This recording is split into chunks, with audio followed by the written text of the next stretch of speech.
Hey YNR fans! Welcome to YNR Trends, your young and the restless updates, shocking spoilers, and all the drama. So grab your coffee, hit that subscribe button, and let's dive right into Genoa City's hottest gossip. Sally could barely steady her breath as she stood in the hallway of the Abbott mansion, her back pressed against the cool wallpaper, her mind replaying the words she had just overheard. Billy's voice carried through the crack of the study door, sharp and deliberate, not the casual tone of a man tossing around business ideas, but the calculated precision of someone mapping out a dangerous move. She had stumbled on him in a moment when she wasn't supposed to be there, when she was supposed to be upstairs waiting for him, pretending she didn't care about what he was up to. But Sally's Spectra had never been good at pretending, and the instant she heard him mention Victor Newman's name, her curiosity had locked her in place like a hand around her wrist. What she heard didn't just unsettle her, it terrified her. Billy Abbott had a plan, and it wasn't about business, not about Chancecom, not about his never-ending grudge with Adam. It was something darker, something she couldn't fully piece together, but it was clear that it involved Victor directly. And when it came to Victor Newman, everyone knew that one wrong move could destroy you. Her stomach knotted as she slipped quietly away, trying to make sense of what she'd learned. Billy wasn't reckless, not anymore. He'd been through too much, fallen too many times, to keep charging blindly into fights. That meant whatever he was plotting had been thought through, at least in his own head. The problem was, Billy's logic had always been skewed when it came to Victor. He couldn't see past the decades of manipulation, the endless ways Victor had humiliated him, the unshakable hold the Newman patriarch had over everyone in Genoa City. Sally tried to remind herself that maybe it was all bravado, Billy puffing himself up, venting in the privacy of his home. But then she remembered the look in his eyes lately, the quiet determination that seemed to sit beneath his surface smiles. This wasn't just talk. He was going to do something. That night, she couldn't sleep. Billy had gone to bed beside her, unaware of how stiff her body was as she lay staring at the ceiling. Every time she closed her eyes, she saw flashes, Victor's piercing glare, Billy's clenched jaw, the inevitable clash that would leave ruin in its wake.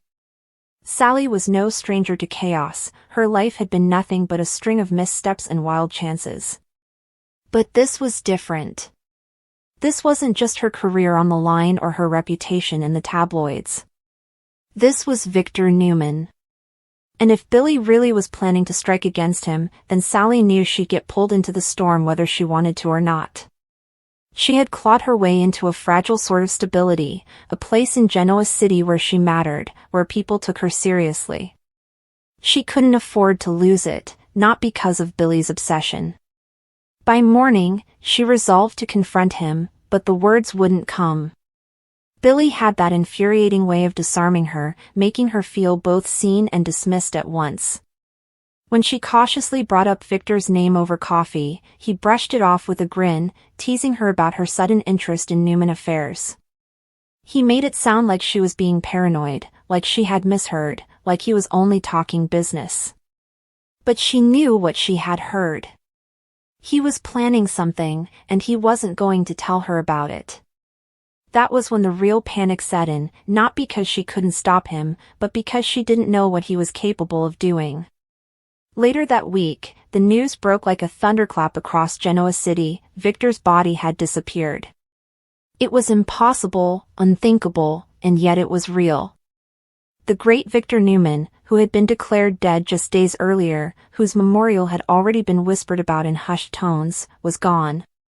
His body, once under heavy security at Memorial Hospital, had simply vanished. No explanation, no leads, just an empty space where the most powerful man in town should have been. The entire city buzzed with speculation. Was it Adam, making some desperate move to protect his father's legacy? Was it Nikki, refusing to let her husband be taken by anyone else? Or was Victor not dead at all, just playing one of his infamous games? For Sally, the timing was too much to ignore. She felt her blood run cold the instant she heard the headline. Billy had a plan involving Victor. Victor's body was gone. There had to be a connection. She confronted him that night, her voice shaking as she demanded to know what he had done.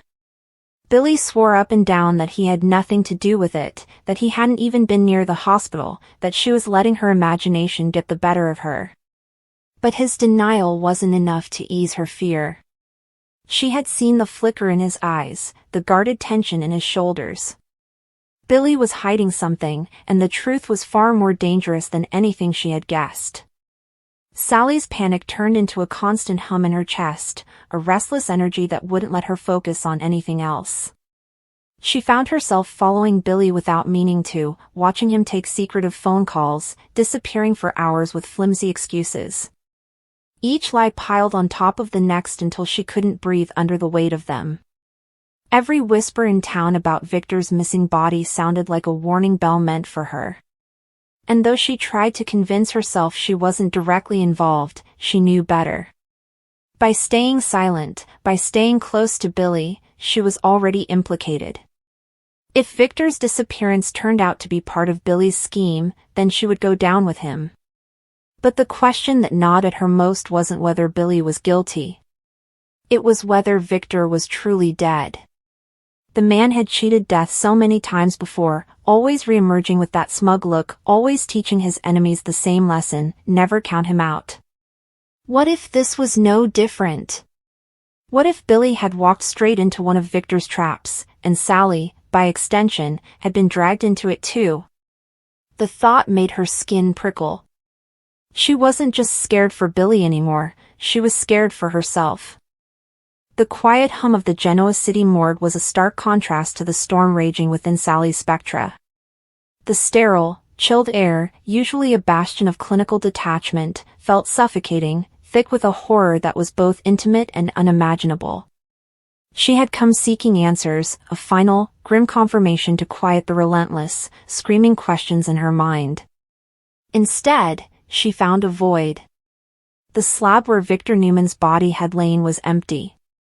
A cold, stainless steel gurney, stripped bare, gleamed under the unforgiving fluorescent lights, a silent testament to an absence that defied all logic. This was not an administrative error, a mislabeled form, or a transfer to another facility. This was an impossibility. And in that heart-stopping moment of discovery, a terrifying synapse fired in Sally's brain, connecting this void to another, more personal cataclysm: Billy Abbott's recent, intense, and secretive behavior. The plan had been Billy's alone, a product of his unique blend of righteous fury, deeply buried trauma, and a lifetime spent living in the shadow of titans. Victor Newman, the architect of so much pain in Billy's life, the manipulation, the corporate warfare, the constant emasculating reminders of his failures, was finally gone. But for Billy, death was not enough. Death was a state that granted a form of peace, an end to the conflict. It offered Victor a legacy, a dignified mourning period where his sins might be softened by eulogies. Billy could not abide that. The seething resentment, a poison he had carried for decades, demanded a more visceral, more humiliating reckoning. He needed to prove, to himself and to the world, that the great Victor Newman was not a god, but a fallible, fragile man. And so, the plan was born, not to harm, but to desecrate. To steal the body, to hide it, and to let the world wonder. It was a grotesque performance art piece designed to shatter the myth, to show the Newman family and all of Genoa City that their invincible patriarch could be made to vanish, could be reduced to a missing persons report, a macabre mystery. He had confessed this to Sally in a moment of feverish intensity, his eyes alight with a manic energy that both fascinated and frightened her. He spoke of it not as a crime, but as a crusade, a necessary act of psychological warfare against a ghost. Sally, still reeling from her own complex history with the Newman dynasty and tethered to Billy by a powerful, if tumultuous, connection, had been initially swept up in the sheer audacity of it. She saw his pain, recognized the raw nerve Victor had always touched, and in her love for him, she perhaps briefly mistook his madness for courage. But that initial, adrenaline-fueled comprehension had curdled, quickly replaced by a cold, dawning dread. She had agreed to keep his secret, a promise whispered in the dark that now felt like a shackle. Standing in the morgue, that dread crystallized into full-blown panic. It was no longer an abstract, theoretical transgression discussed behind closed doors, it was a tangible, accomplished fact. The empty slab was the proof. Victor Newman was gone, and Billy had done it. The weight of the conspiracy descended upon her shoulders, an immense pressure that made the cold room feel airless. Her breath hitched, coming in short, sharp gasps that fogged in the frigid air. Her heart, a frantic drum against her ribs, seemed to echo in the silent, tiled space.